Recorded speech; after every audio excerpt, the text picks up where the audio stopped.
I mean, soon as we get back. I will. You are? I will come. I will change some parts.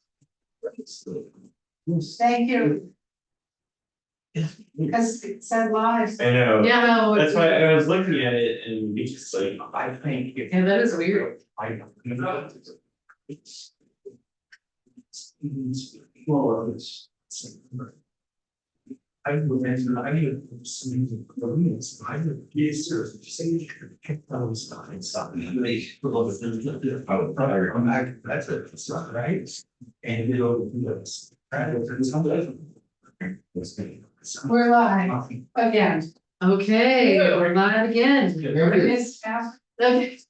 Senate Natural Resources and Energy. Gonna get a- Back. big protest from somebody. Doing what we can. Yeah. All right. Senate Natural Resources and Energy coming back from an inadvertent break. All right, Second one. so we are, There's one at 10 o'clock. that's right. Okay, so we were just talking about the handling fee for liquor bottles, but I think we are so point taken here, so we're gonna keep going. Okay, Okay, moving on page 9. Still in liquor redemption.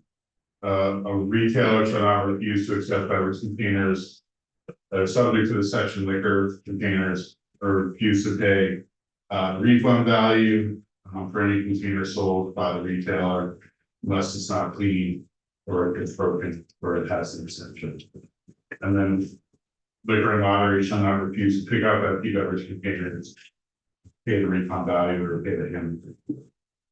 One of the things that's new for liquor redemption is that they would be authorized to, liquor and lottery would be authorized to coordinate with and compensate the PRO to collect the beverage container subject to the section for liquor, because liquor and lottery is running its own collection system. Maybe it's more cost effective for them to contract with a PRO to collect their containers in certain parts of the state where it's not as cost effective for the liquor and lottery to do it on their own. So that will give liquor and lottery some flexibility to negotiate with the PRO. Page 9, line 15, liquor and lottery is subject to the same redemption rate goals established in 1534. Beginning on January 15, 2027, and annually thereafter, they have to report to A&R the amount of liquor bottles that they liquor and lottery collected and the redemption rate for liquor bottles in the previous calendar year. And then that's going to be incorporated into a report that A&R submits to you each year about the redemption rate and meeting the redemption goals, and you'll see that later in the bill. Page 10, line 4, 1529, this is redemption center certification. sorry, before we go on, I do have a question about that. I just I think I missed something, which is the relationship between liquor and lottery and the PRO. Sure, so right now there is no relationship and there is no required relationship. But once the PRO starts, liquor and lottery could remain separate as long as it wanted to. But if they wanted to work with the PRO, contract with the PRO for the PRO to provide collection services, liquor and lottery could do. Okay, thank you. Feeling clearer, let's do. Moving on to page 10 into the redemption center certification.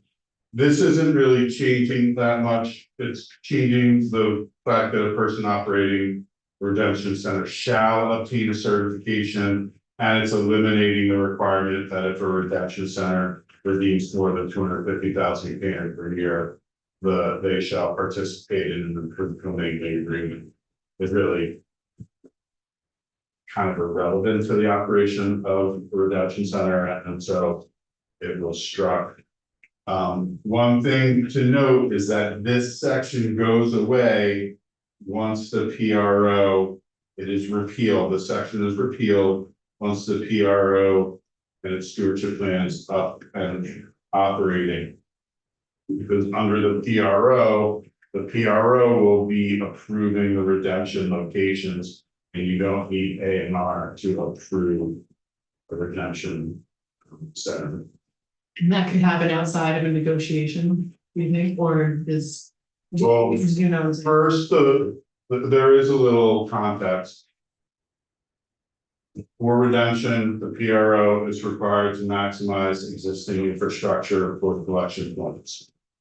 And then they're required to meet the convenience of collection standards, 3 per county, 1 in the town's 7,000 or way to look at towns with dense downtown development that are less than 7,000. They're gonna have to meet that. And A&R has to approve the removal of the redemption center from the plan. When there is just Okay, so, too much in one particular area, and Shelburne Road has been the example of that. And so that's where, but for purposes of operating the plan, the PRO will be selecting effectively what redemption centers, where they will be having redemption as part of the plan. okay, and that's baked into the plan, not a particular negotiation, so Right. that makes sense. Part of it. Center limits. So that is part that's going away, is that in the bill? Someplace it's a standard. Where it goes away, yes, it's at the very end of the bill, and it's literally just one line. But it's in the bill. Thank you. On page 10, line 16. This is an amendment to the abandoned beverage container deposit section in the sheets. It's really just because you're moving the term deposit initiator, the definition just from this section, and you're moving it to the definitions that apply to the chapter as a whole. Nothing else is changing with the sheets other than the subsection numbers. And so that allows you to go to page 14. And this is where the PRO requirements start.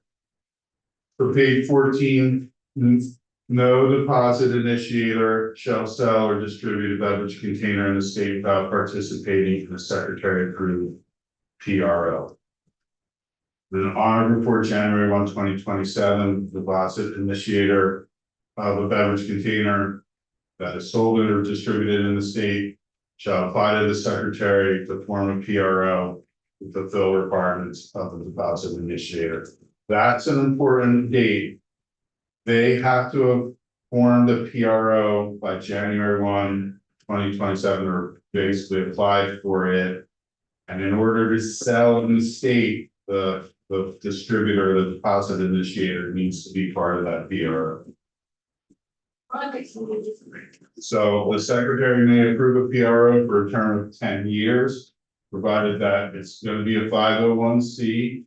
It has capacity to administer the requirements of the stewardship plan. It does not create unreasonable barriers to entry. That's. Sorry. I just wanted to represent, we're not gonna do 718. Okay, Sorry, just want to make sure that.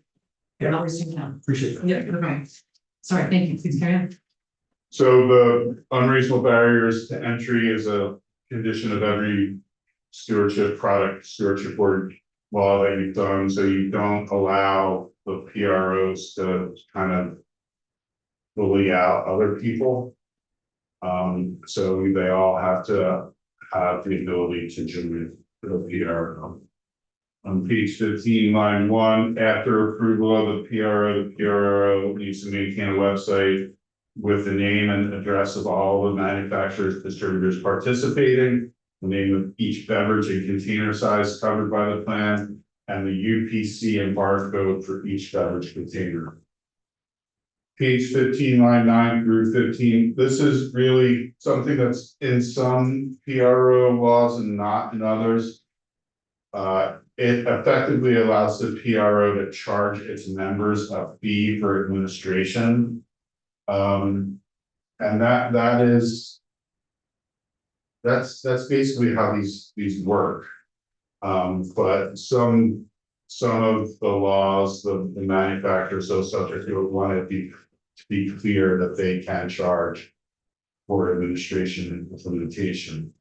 And if the deposit initiator fails to meet these requirements, the PRO may remove it from the PR. So if the deposit one beverage container manufacturer isn't paying its share of the fees, the PRO can exclude it, and if it's excluded, then it can't sell its beverage containers in the state. If the PRO fails to implement the requirement for the chapter or the rules adopted by the secretary may dissolve the PRO.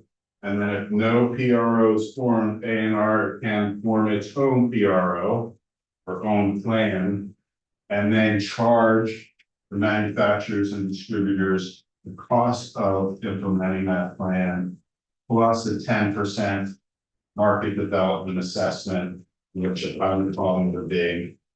And Was Jade. the big, it's the penalty on top. And so that is the disincentive for the manufacturers and distributors to avoid starting a plan. Well, and if I recall from some testimony, there was. Questions about whether or not that is a. Significant enough. Penalty to motivate. But I mean, it's going to cost some millions of dollars to run the program, so 10%, that is wow, pretty significant. Maybe it's not significant to some, but anyway, just want to flag that as okay. at least an open question. On page 16, line 9, the PRO shall reimburse A&R for the cost of overseeing administration. So most stewardship laws have a fee that the manufacturers pay A&R for the cost of administration. Usually it's a set fee. It's usually pretty high. This is starting with the A&R shall be reimbursed, but that fee is going to be part of the budgeting process. So A&R annually provides an estimate of the cost of overseeing the administration to the PRO. And then the PRO shall provide comments to A&R about that budget. And A&R may make changes. And these comments are then provided to the General Assembly as part of the Secretary's budget. And that reimbursement provision is going to be subject to the state budgeting process. You're on page 17. And the PRO shall not be required to reimburse any agency costs unless that cost is approved as part of the agency's budget. So there's cost control built in. A&R just can't go wild, party at North Beach and then charge it to the PRO. It has to be part of the budgeting process. Page 17, line 8, these are the stewardship plan minimum requirements. On or before April 2028, the PRO submits the plan to the secretary. The plan shall a minimum be all the following. It has to have convenience of collection.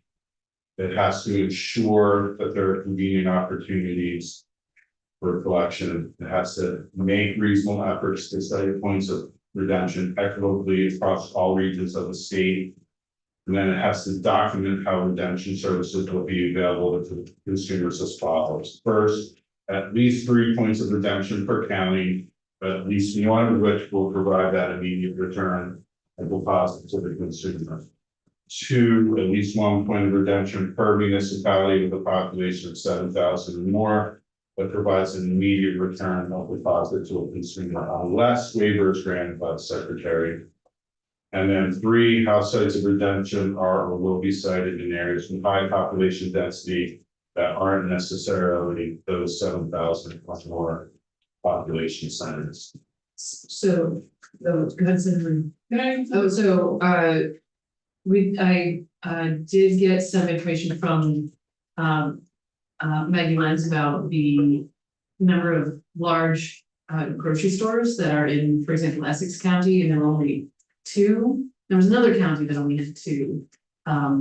But anyway, I'm just wanting to recognize that if we were saying 3 per county, that might mean that one would have to be added potentially.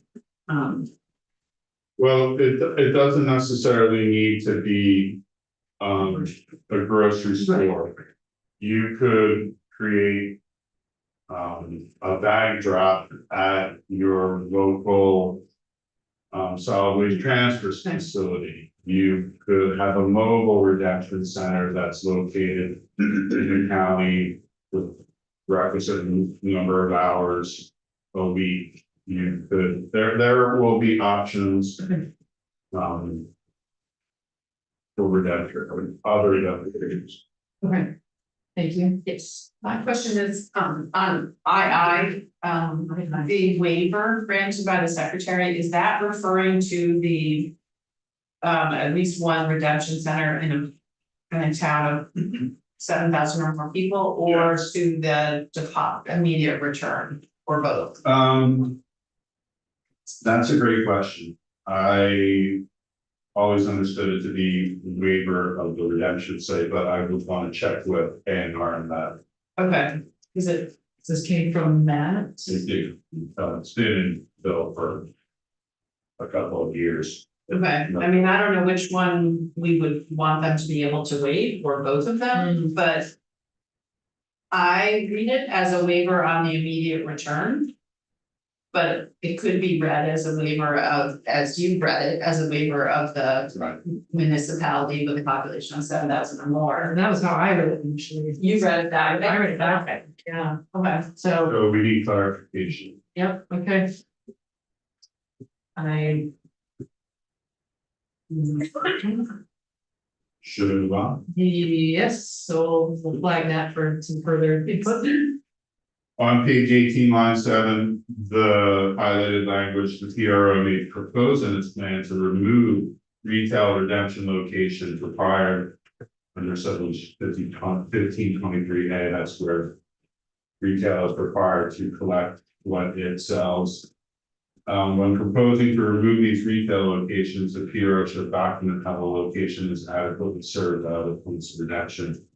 A&R shall not approve reduction that reduces the point of redemption below the convenience standard, so below 3 per county, below 1 per municipality of 7,000. The secretary. No, well, that's, I feel like that is adding clarity to that part we just flagged. But anyway, sorry. The secretary may require additional points of redemption based on the location of proposed or existing points of redemption. Shopping patterns, so the convenience of redeeming beverage containers. And then it says, page 18, the PRO may not use single feed reverse vending machines or mobile points of contact collection as point of redemption to satisfy the requirements of 1A1, except when where the producer responsibility organization documents that the population and retail density of the county is adequately served by the use of these forms of collection. So 2 grocery stores. That's not meeting the 3 per county, but they can show that the automatic reverse vending machine or mobile points of collection is suitable to meet demand in that county. Yes. I'm wondering. Is there any place with all this that there's sort of documentation of consumer reactions, or like people saying, well, this is inconvenient for me, now I have to drive, or I don't know. I mean, there's not a direct way for the members of the general public to weigh in on whether it's convenient to them, is there, or does that come later? There is a requirement that the plan be subject to public notice and comment. So that is part of the plan. That is. Where is that? That just. I suppose also that one of the documentations could be they do a consumer survey and it shows that the people of Addison County or whatever say that there's sufficient redemption centers or something like that, but there's not, it doesn't seem like there's direct consumer asking people, is this working for you? Yeah. So on page 21, as part of the plan, there's a requirement of consultation of stakeholders. Yeah. PRO consult with stakeholders on development plan shall include processes for regular consultation. Prior to submitting a proposed plan to the agency, the PRO shall allow the stakeholders to comment. And then you later on in the bill.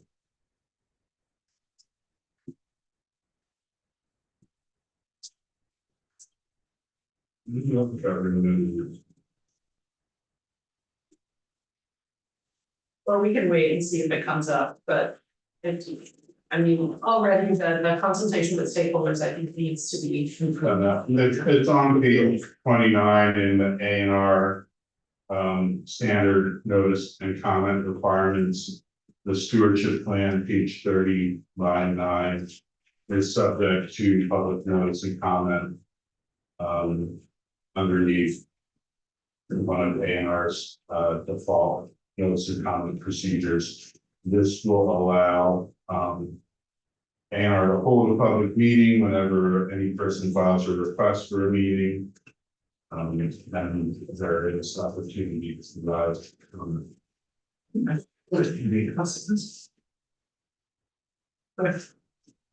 comment.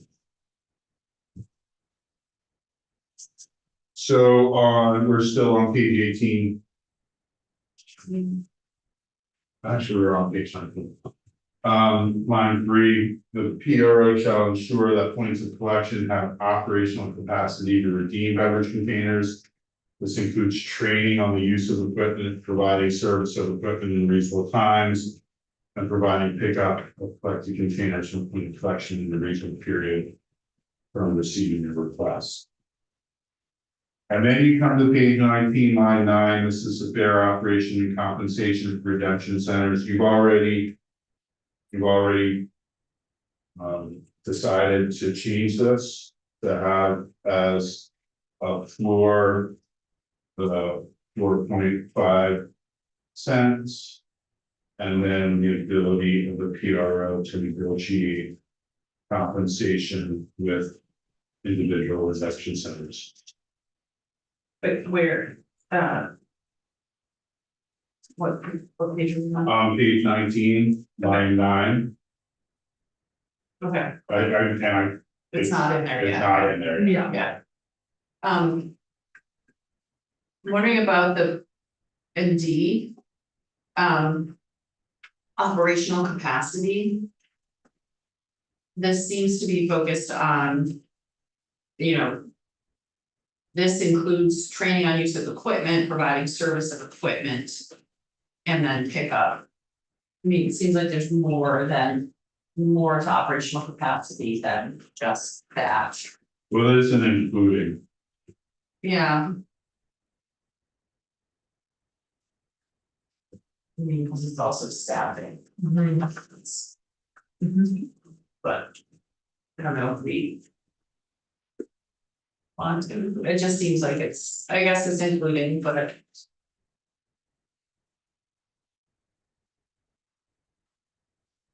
think about it.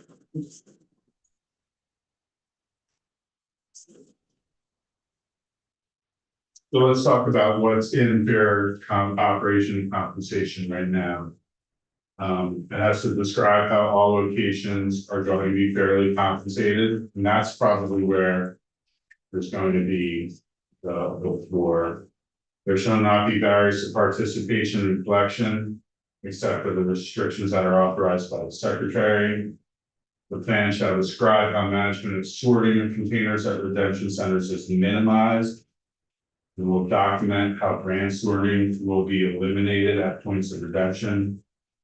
Plan shall describe how material can be picked up for redemption centers on a timely basis. It will maximize the use of existing infrastructure, establishing points of collection.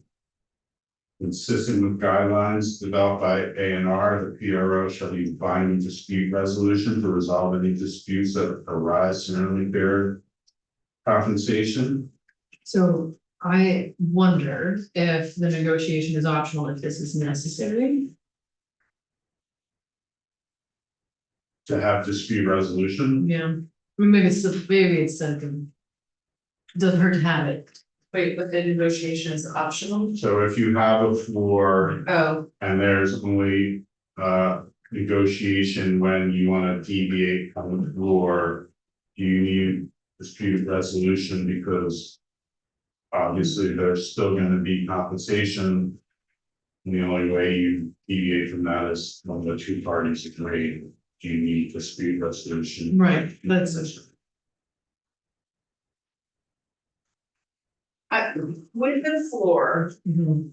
one point that Matt brought up that I think is a good point is that the way that this is laid out is that the floor would also apply to those like little machines in the grocery store that are just, that are non-staffed and don't always operate and, Yeah. you know, are not a full redemption center. Mhm.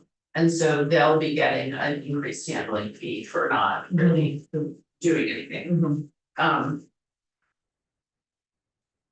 So. That, So to protect both sides, like, are you saying leave it in? I was just saying that if it's a hard floor. Yeah.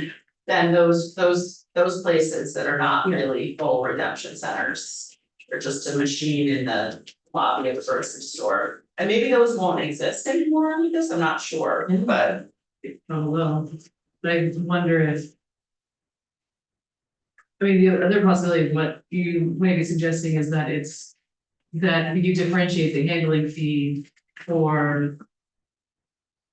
What I would consider to be like a redemption center versus like Kiosks. a kiosk. Kiosk, yeah, Yeah, Matthew listens to this lawsuit for those types of stores, right? Just get somebody to source and buy something else. yeah. yeah. I mean, I don't know how much they'll, like I said, I'm not sure how much they'll continue to exist, because the PRO wouldn't necessarily have to continue to support those. Well, I think, well, Well, you can, not necessarily. I mean, honestly, I think they would probably want different equipment. Because as beyond what we previously says, it does take long for those single insert. Yeah. So, and if they could come up with a better way of redemption and collection for the redemption center, they might. Negotiate redemption center for that. But I'm talking about in like the Shaw's lobby where there's just one of those machines that. Right, and A full redemption center, they would get 4.5 cents. you haven't differentiated yet. Exactly, that's why I'm saying, should we differentiate, and I don't know how exactly we yeah, differentiate, but yeah, that was a point that Matt brought up, that. The cost for those kinds of things are Right. different than the right, full centers you guys run versus the like machine in the Shaw's lobby. which I don't know if there's a way, like, do we need a separate definition? I feel like that's worth thinking through. Yeah. And I don't. Know that it's super clear right now, I guess, because we need a different definition of. But I think what we think of as like a redemption center versus like the kiosk. And then you'd have to have some, like, what happens then, like, does the handling fee change for both of those groups or just the one or, yeah. No, I just know in my community, and we don't have a redemption center anymore, Mhm, and all the shops, putting those machines in, mhm. because convenience to customers, but like I said, you're always either broke or, Mhm. so I don't know that, I don't know that, are those from Tamara? This Tamara, maybe I can't remember which grocery store has a phone. I don't think it's Shaw's, but I think Fresh Shop we're gonna have a phone. But I'm just saying that, you know, if we make it economical enough, so somebody opens a redemption center, we don't want too many of them, but. You know, we don't have, for the convenience of people that don't drive anymore, they still produce, you know, provide, and a way to get rid of it.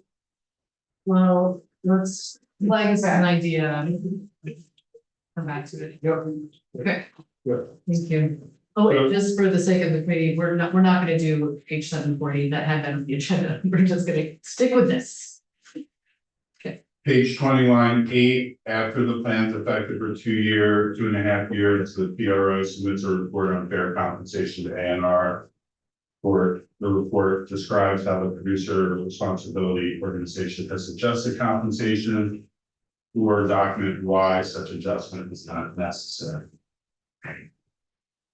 And then there are standards for collection locations that to provide timely redemption services that limit the need for the person redeeming containers for weight. The sites need to be secure, sufficiently lighted and managed to ensure safety. They must be open and accepting beverage containers. In case of a fixed point redemption, at least 35 hours per week, including 6 consecutive hours on Saturday. Or in the case of a mobile point of redemption, at least 15 hours per week, including at least 4 consecutive hours on Saturday. We eliminated the staying open till 7:30 never again. closing time is gone. Okay.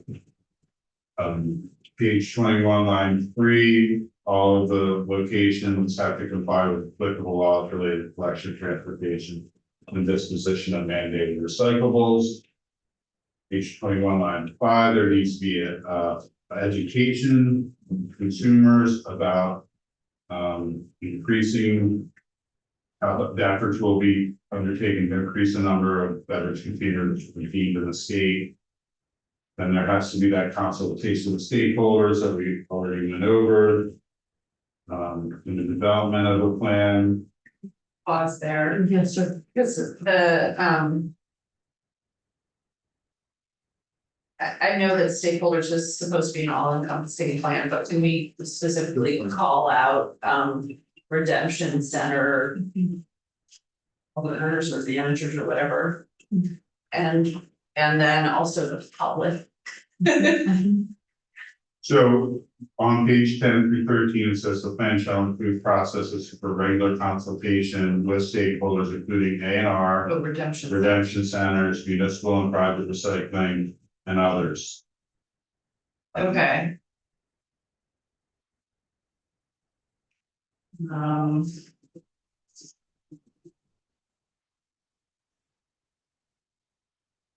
Pretty much covered. I guess that covers it, I just, Mhm.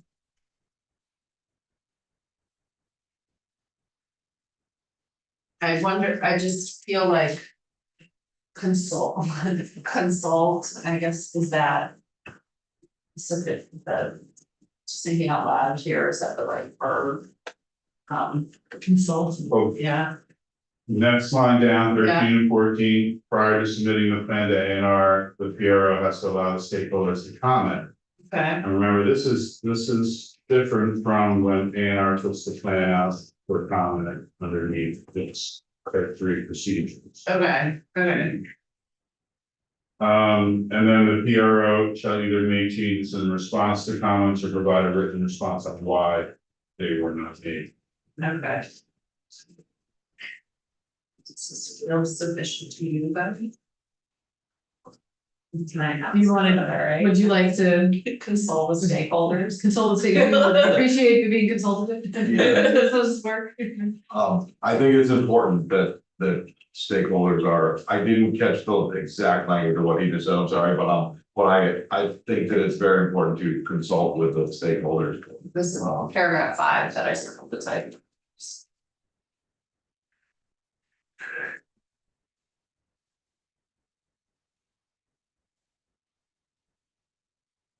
When we had talked in the previous, when you invited us here, the previous time, we had talked about being on as part of the PRO, but it sounded like legally that wouldn't really Yeah. work.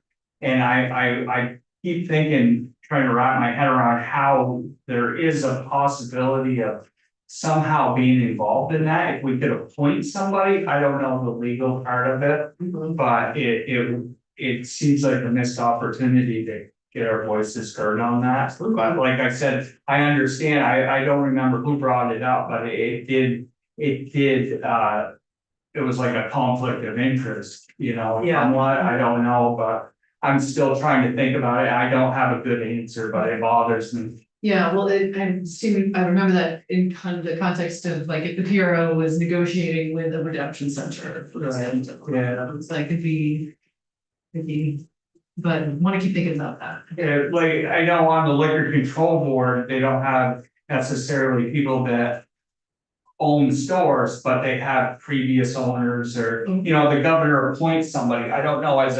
stakeholders, if we could appoint somebody, I don't know if that gets way too complicated. PRO, But exactly, there's not like a board of the PRO or. No, there's no, Yeah. well.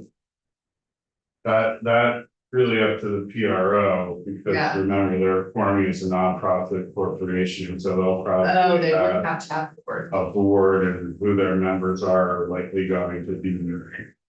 Who the board members are, like union members or representatives of their members. I see, so we don't really have a representative of our members on that. yeah, And I think we're a key part of it. I don't know legally if that's something we, as a group, could come up with, have somebody that, you know, one person on the board to represent our side of things. Or you create an advisory. yeah, that's what I was thinking, as an advisory committee, of. An advisory committee to the PRO. Yes. Yeah, both. That could include that. Center owners. Well, Mhm. members of the public, I don't know, Yeah. but, yeah, I don't know. That's an idea that, so you're not. So there's an official mechanism for feedback, but maybe the consultation is safe for some. I'm gonna note that as an idea anyway. Flag it. Okay. Here at the bottom of page 21, the PRO is required to report to A&R not less than annually. And they have to report the following information. You're on page 22. The name and address and operating hours of all redemption centers in the plan, the amount in containers and tons of beverage containers redeemed, and the redemption rate of beverage containers, the location and amount of beverage container material that was recycled and what the products it was recycled into, the carbon impacts associated with administration of the plan, the cost of administration of the plan, including collection, management, and transportation of redeemed containers, and the amount received for commodities.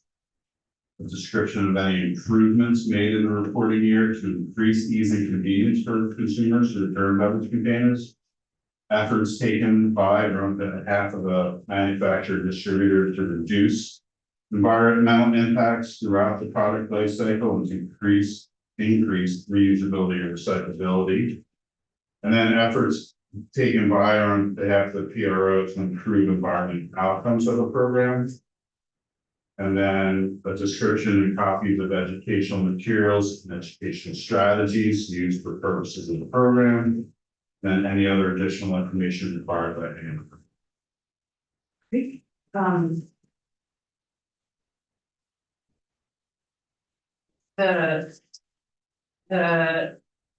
They say the name. And the location of the redemption centers, can you maybe.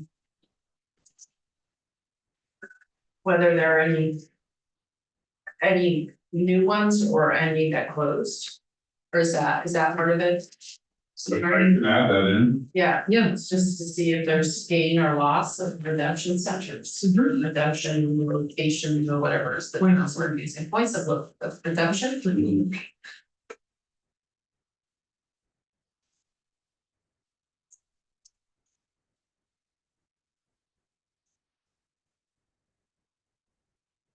Should I move on? Yeah. On page 23, line 7, you're in the requirements for review of this stewardship plan within 90 days after receipt of a plan.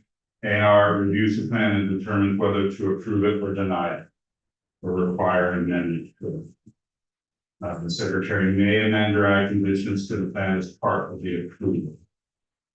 Plan is approved after concluding that it meets all the requirements for a plan and will maximize diversion of recyclable materials, provide convenience and create a more circular economy.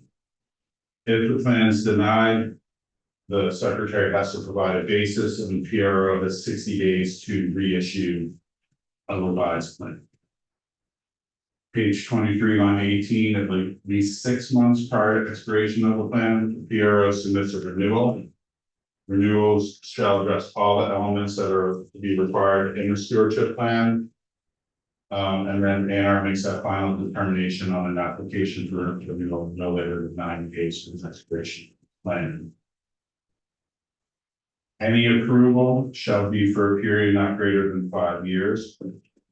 The PRO shall have to implement an approved plan on March 1, 2029. That's the hard date that was included in one of the more recent drafts that had previously been within 9 months of approval of the plan.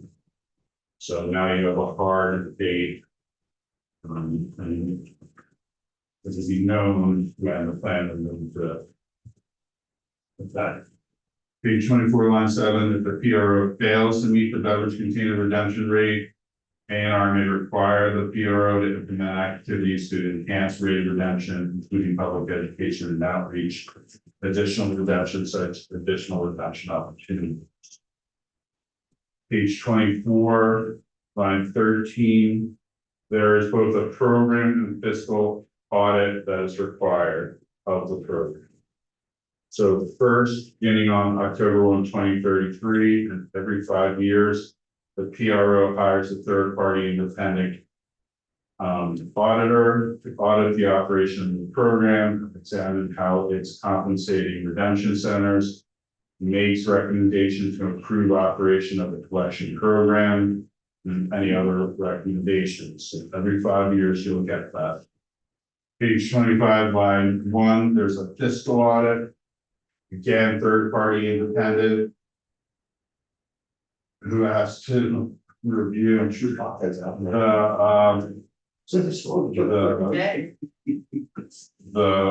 basically the administrative costs and operational costs of the program. And the audit shall also provide the redemption rate of beverage containers. And the audit results are included in the audit. Then the results of each are submitted to ANR for purposes of reviewing the plan and orders. So page 25, you get the beverage container redemption rate goal. July 1, 2030, goal is 75% redemption. It's redemption, not collection. And so there might be containers that were sold that are collected through recycling that were not redeemed. They're not part of this rate. This is a redemption rate. 2033, it's 80%. Beginning on December 1, 2030, and annually thereafter, ANR submits to you, the General Assembly, a report containing the current beverage container redemption rate for the following 2 categories, liquor and then all other. And then each annual report includes a recommendation of whether the beverage container deposit for either of the categories should increase to improve redemption of that category of beverage container. There's no automatic escalator. In previous years, previous bienniums, you had an automatic escalator if the redemption rate is not met in certain time periods. No automatic escalator. You would have to act legislatively to increase the deposit. Page 26, line 10, this is A&R rulemaking, they have general rulemaking authority to administer the chapter. Page 26, line 13, this is the antitrust provisions. Because you have distributors and manufacturers and others working together regarding distribution of a product, it looks like you're violating antitrust law. This says that they won't be prosecuted under the state antitrust laws for purposes of forming and administering PRO for beverage containers. But on page 27, they can't use that authority to effectively agree on restricting the geographic area of where containers are sold or who sells them. So they don't get a total get out of jail free card, but and they don't get immunity from federal antitrust because you cannot provide it, even though they always ask for it. Page 27. So this, we're about to go into section 2. Yeah. We've made it through section 1. Holy cow, Yeah. a long section. Okay. So, and we're just a couple minutes before 12. So my sense is that. Well, this is a little tricky because we've already asked for some changes. And we have not walked through sections 2 through 11. I do want to note that the sections at the end of the bill are related to the household hazardous products. Oh, that's right. Remember you asked me to Yes. add those Right, in, for motor oil, right? yeah. So how many pages do we actually have? To get to page 35 is the end of the Okay, 35. When some of this is the Clean Water Fund the grants and the transfer. that we're taking out anyway. Well, you're taking out one of the grants. What was the other grants? The other is for the PR. Oh, yes, to do. Right. To do equipment. Right.